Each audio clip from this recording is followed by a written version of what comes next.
ശിവരാത്രി ചടങ്ങിനെത്തിയ കേന്ദ്രമന്ത്രി സുരേഷ് ഗോപി ഔദ്യോഗിക വാഹനം എത്താത്തതിനെ തുടർന്ന് ഓട്ടോറിക്ഷയിൽ മടങ്ങി. ശിവരാത്രി മഹാപരിക്രമ യാത്രയ്ക്കിടയിലാണ് സംഭവം. വടക്കുംനാഥ ക്ഷേത്രത്തിന് സമീപമായിരുന്നു വാഹനം പാർക്ക് ചെയ്തിരുന്നത്.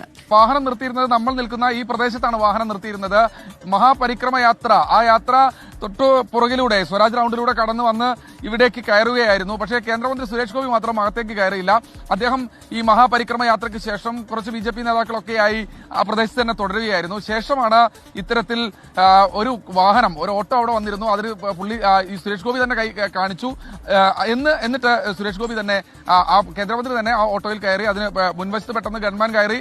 അതിനോടൊപ്പം BJPയുടെ ഒരു നേതാവും ആ ഓട്ടോയിൽ കയറിയിരുന്നു.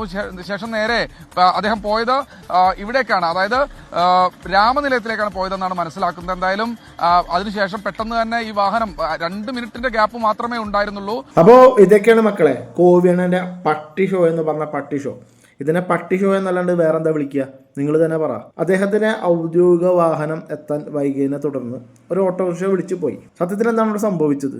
ഒരു മീഡിയ പബ്ലിസിറ്റിക്ക് വേണ്ടിയിട്ട് കോവിയണ്ണം നടത്തിയ ഒരു ചീപ്പ് നമ്പർ, അല്ലെങ്കിൽ ചീപ്പ് അപരാധം എന്ന് വേണമെങ്കിൽ പറയാം. ഈ ഓട്ടോയിൽ കയറിപ്പോയി തൊട്ടു പിന്നാലെ തന്നെ ആ ഒരു വാഹനം അവിടെ എത്തിച്ചേർന്നു. അദ്ദേഹത്തിൻ്റെ ഔദ്യോഗിക വാഹനം അവിടെ തന്നെ എത്തിച്ചേർന്നിരിക്കുകയാണ്.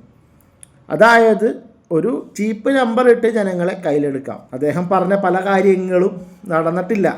അതുകൊണ്ട് കുറച്ച് നമ്പറുകളൊക്കെ ഇറക്കി ജനങ്ങളെ കയ്യിലെടുക്കാമെന്ന് നമ്മുടെ അണ്ണൻ വിചാരിച്ച് കാണും. അതായിരിക്കും ഇത്തരം സിനിമാ സ്റ്റൈല് ഷോകൾ ഇങ്ങനെ ഇറക്കുന്നത്. നിങ്ങൾ ഒരു പ്രസ്താവന കഴിഞ്ഞ് മറ്റേ മോനെ എന്ന് പറയുന്ന ഒരു പരാമർശമൊക്കെ കഴിഞ്ഞ് എയറിൽ നിന്നും താഴത്തേക്ക് ഇറങ്ങുമ്പോഴാണ് അടുത്ത പട്ടി ഷോയും കൊണ്ട് ഇറങ്ങുന്നത്. ഇതൊക്കെ അനുഭവിക്കാൻ വേണ്ടി തൃശ്ശൂർക്കാർ എന്ത് പാപമാണ് ചെയ്തിട്ടുള്ളത്. എന്തായാലും ആ ഒരു ഓട്ടോക്കാരനെ ദയവ് ചെയ്ത് കേരള MVD ഫൈൻ അടിപ്പിക്കരുത്. കാരണം കോവിയണ്ണൻ്റെ ഗൺമാൻ ഡ്രൈവർ സീറ്റിൽ ഇരുന്നാണ് യാത്ര ചെയ്തിട്ടുള്ളത്. അതുകൊണ്ട് ആ പാവത്തിനെങ്കിലും വെറുതെ വിടുക.